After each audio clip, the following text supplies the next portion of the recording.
ഏവർക്കും പ്രഭാതവന്ദനങ്ങൾ. ദൈവരാജ്യത്തിൻ്റെ തത്വങ്ങൾ എന്താണ് എന്നുള്ളതാണ് നമ്മുടെ പഠന വിഷയം. പുതിയ നിയമത്തിലുടനീളം ദൈവരാജ്യം, ദൈവരാജ്യത്തിലെ ജീവിതം, അതിൻ്റെ അടിസ്ഥാന തത്വങ്ങൾ എന്താണ് എന്നുള്ളത് യേശു കർത്താവ് തൻ്റെ പരിശുദ്ധ ശുശ്രൂഷയിൽ വെളിപ്പെടുത്തിയിട്ടുണ്ട്.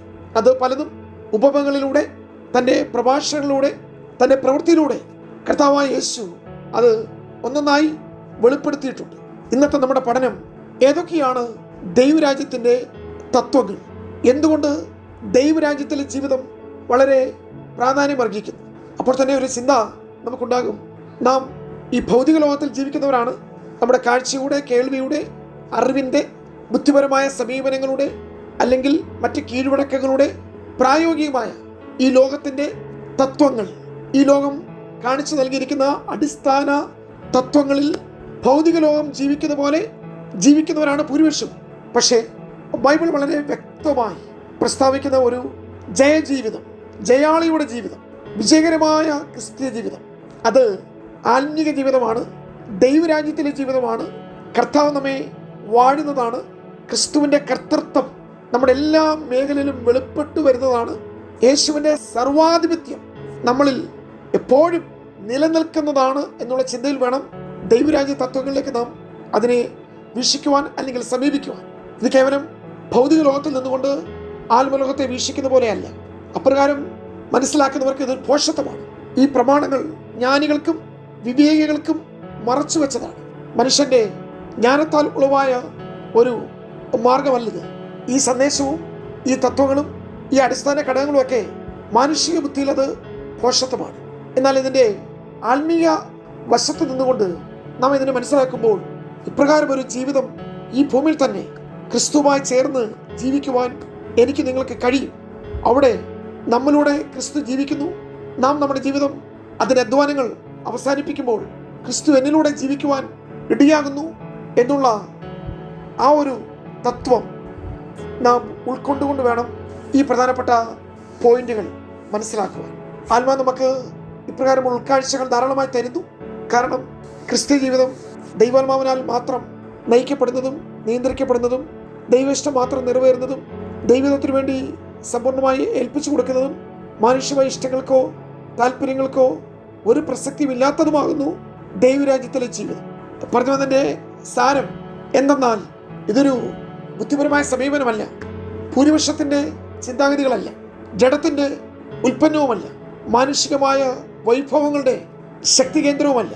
പ്രത്യേക ദൈവത്തിൽ മാത്രം അധിഷ്ഠിതമായ ക്രിസ്തുവിൻ്റെ നാമം മാത്രം മഹത്വമെടുക്കുന്ന ഒരു ജീവിതത്തിന് ഉടമകളായി നാം തീരണമെന്ന് നമ്മെക്കുറിച്ചും കർത്താവ് ആഗ്രഹിക്കുന്നു. അപ്പോസ്തലപ്രവൃത്തി 20:35 വാക്യം പഠിക്കുമ്പോൾ അവിടെ ഇങ്ങനെ എഴുതിയിരിക്കുന്നു, വാങ്ങുന്നതിനേക്കാൾ കൊടുക്കുന്നത് ഭാഗ്യം. യഥാർത്ഥത്തിൽ നമുക്ക് വാങ്ങുവാനാണ് ഉത്സാഹം, കൊടുക്കുവാൻ അത്ര താല്പര്യം കുറവാണ്. എന്നാൽ ബൈബിളിൻ്റെ ഏറ്റവും വലിയ പ്രഖ്യാപനം, കൊടുപ്പീൻ എന്നാൽ നിങ്ങൾ കിട്ടും. നമുക്ക് വാങ്ങുന്ന മേഖലയിൽ വലിയ താല്പര്യം സ്വീകരിക്കുവാനുണ്ട്, പക്ഷെ കൊടുക്കുവാൻ പലപ്പോഴും നാം തൽപരരല്ല. കൊടുക്കുന്ന വിഷയങ്ങളിൽ നമ്മുടെ കൈ പലപ്പോഴും നാം നീട്ടാറില്ല. ആ സമയങ്ങളിൽ വേണ്ട രീതിയിൽ നാം പ്രതികരിക്കാറില്ല, ഇടപെടാറില്ല. എന്നാൽ ദൈവരാജ്യം പറയുന്നത്, ദൈവരാജ്യത്തിലെ ചിന്ത പറയുന്നത് കൊടുക്കുന്നതാണ് ഭാഗ്യം. കൊടുപ്പീൻ എന്നാൽ നിങ്ങൾക്ക് കിട്ടുമെന്നാണ്. എനിക്ക് കിട്ടിയിട്ട് ലഭിച്ചിട്ട് കൊടുക്കുവാൻ നമുക്കൊരു ഉത്സാഹവും താല്പര്യമുണ്ട്, പക്ഷേ കൊടുക്കുന്നവരുമാണ് നമുക്ക് വീണ്ടും ലഭിച്ചുകൊണ്ടിരിക്കുന്നത്. യോഹന്നാന്റെ സുവിശേഷം 12:24 പറയുന്നത്, ജീവൻ ലഭിക്കുവാൻ മരിക്കണം. അവിടെ ഗോതമ്പോണി നിലത്ത് വീണ് ചാകുന്നു എന്നുള്ള ആശയത്തിൽ അവിടെ ഉണ്ടാകുന്ന ആ മരണം നൂറുകണക്കിന് ജീവനായി, വിളവുകളായി, പിന്നത്തേതിലെ കൊയ്ത്തായി അത് രൂപാന്തരപ്പെടുന്നു. റോമാലേഖനം 8:17 തേജസ്കരിക്കപ്പെടുവാൻ നാം കഷ്ടമനുഭവിക്കണം. ഇതിനുള്ള കാര്യം ഞാൻ വേഗത്തിൽ പറയുകയാണ്. ബലഹീനതയിൽ ശക്തി തികയുന്നു, താഴ്മയുള്ളവർ ഉയർത്തപ്പെടുന്നു. ഉപദ്രവം സഹിക്കുമ്പോൾ നാം ഭാഗ്യവാന്മാർ എന്ന് എണ്ണുന്നു. നിന്ദിക്കപ്പെട്ടവർ അംഗീകരിക്കപ്പെടുന്നു, ഉപേക്ഷിക്കപ്പെട്ടവരെ തിരഞ്ഞെടുക്കുന്നു, തിരസ്കരിക്കപ്പെട്ടവർ ആദരിക്കപ്പെടുന്നു. ദരിദ്രന്മാർ യഥാർത്ഥ ധനവാന്മാരായി, അവർ വിശ്വാസത്തിൽ സമ്പന്നരായി തീരുന്നു. ദാസന്മാരാണ് യഥാർത്ഥ സ്വതന്ത്രന്മാർ, അല്ലെങ്കിൽ അടിമത്തത്തിൽ ഒരു സ്വാതന്ത്ര്യം. ഭോഷന്മാർ ജ്ഞാനികളായി തീരുന്നു. അയോഗ്യതയുള്ളവരെ വിലയുള്ളവരായി ദൈവം ഉപയോഗിക്കുന്നു. പരാജയപ്പെടുന്നവർ വിജയികളായി ഉയർത്തപ്പെടുന്നു. ശാപത്തിന് കീഴിൽ ജീവിതം തുടങ്ങിയവർ പിന്നത്തേതിൽ അനുഗ്രഹിക്കപ്പെടുന്നു. പ്രിയമുള്ളവരെ, ഇത്ര ശ്രേഷ്ഠകരമായ ദൈവരാജ്യ തത്വങ്ങളാണ് നാം കേട്ടത്. ലോകത്തിൻ്റെ ചിന്താഗതികൾ എന്തൊക്കെയാണ്?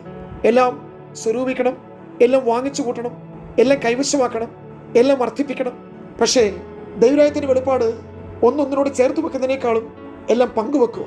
നിങ്ങളുടെ സുഭിക്ഷതം മറ്റുള്ളവരുടെ ദുർഭിക്ഷത്തിന് ഉതകണം. കൊടുക്കുക.